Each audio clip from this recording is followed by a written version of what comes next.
നിങ്ങളുടെ favourite shows ഇനി ഒരിക്കലും മിസ്സാവില്ല. ഇപ്പോൾ C5 കാണും നിങ്ങളുടെ ഫേവറേറ്റ് ഷോസ് തികച്ചും സൗജന്യമായി. അവൾ അങ്ങനെ വിട്ട പറ്റില്ലല്ലോ. ചെറിയ പണിയൊന്നും കൊടുത്താ പോരാ. ഇതാണ് സ്റ്റാൻഡേർഡ് വേല.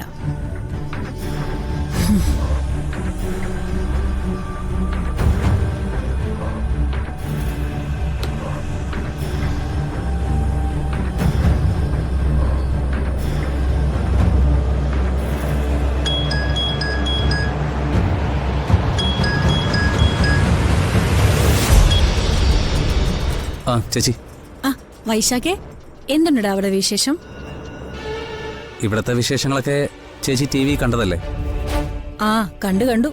കില്ലാപ്പട്ടിയെ തല്ലുന്ന പോലെ ആ കാർത്തി എടുത്ത് നിന്നെ എടുത്ത് താങ്ങുന്ന കണ്ടപ്പോ എന്റെ ചങ്ക അലച്ചു പോയി.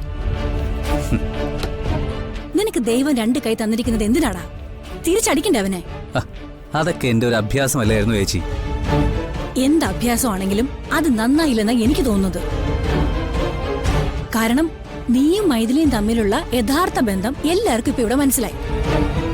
അവൻ ആ കാർത്തിക മര്യാദകൾ കണ്ടോ? ഞങ്ങള് ചെമ്പകമംഗലത്തെ സ്വർണവാൾ കട്ടോണ്ട് പോകുന്നു. എന്തെങ്കിലും കള്ളക്കഥ ഉണ്ടാക്കി നിങ്ങളെ കൊടുക്കാനാ അവന്റെ പദ്ധതി.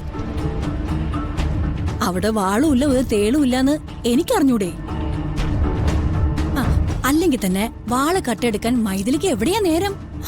അവൾ ഇന്നലെ രാത്രി ഉറങ്ങിയതേ കാർത്തിക്കൊപ്പം അവന്റെ മുറിയിലല്ലായിരുന്നോ? മുറിയിലെന്ന് വെച്ചാ? മൈഥിലിയും കാർത്തിക്കും ഭാര്യ ഭർത്താക്കന്മാരെ പോലെ ഒരു മുറിയിലാ കഴിഞ്ഞത് ഇന്നലെ രാത്രിയില്.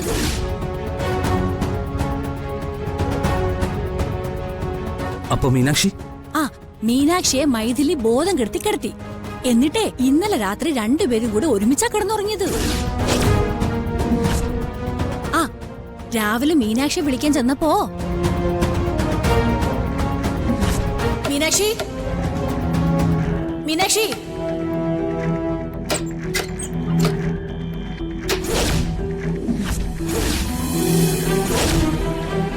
എന്താ നീ എന്താ ഇവിടെ? കാർത്തിക് എന്റെ കഴുത്തിൽ കെട്ടിയ താലിയോട് എനിക്ക് നീതി കാണിച്ചേ പറ്റൂ.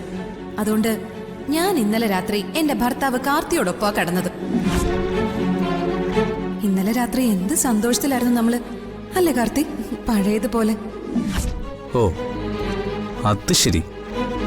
അപ്പോ അങ്ങനെയാണ് കാര്യങ്ങളല്ലേ? അതിന് നിനക്കെന്താ കുഴപ്പം? നിങ്ങൾ ആങ്ങളെയും പെങ്ങളും അല്ലേ? ചേച്ചി ഒന്ന് ഫോൺ വെച്ചേ. ഇന്നവിടെ പലതും നടക്കും. കുറഞ്ഞത് അവളുടെ കയ്യും കാലം തല്ലി ഒടിക്കും. കൊന്നാലും എനിക്ക് സന്തോഷേ ഉള്ളൂ. മൈഥിലി, എടി മൈഥിലി!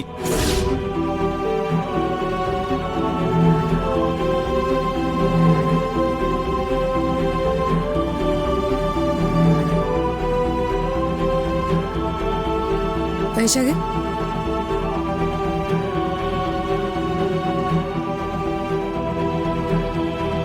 എന്ത് പറ്റി നിനക്ക്?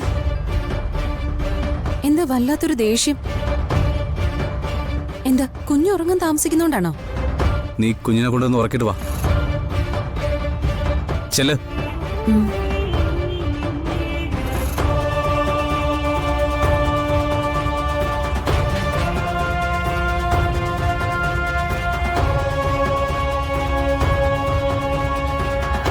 ഡൗൺലോഡ് ചെയ്യൂ C5 ആപ്പ്. കാണൂ എല്ലാ എപ്പിസോഡുകളും സൗജന്യമായി.